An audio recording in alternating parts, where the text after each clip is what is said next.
క్రైస్తవ కీర్తన పుస్తకంలో నుండి 578వ పాట పాడుకుందామండి.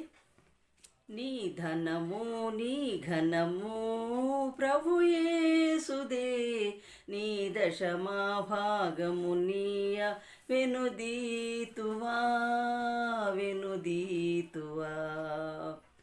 ధరలోన ధనధాన్యములు నీయగా కరుణించి కాపాడి రక్షింపగా. ధరలోన ధనధాన్యములు నీయగా కరుణించి కాపాడి రక్షింపగా. పరలోకనాథుండు నీకీయగా మరి యేసు కొరకీయ వెనుదీతువా. నీ ధనము నీ ఘనము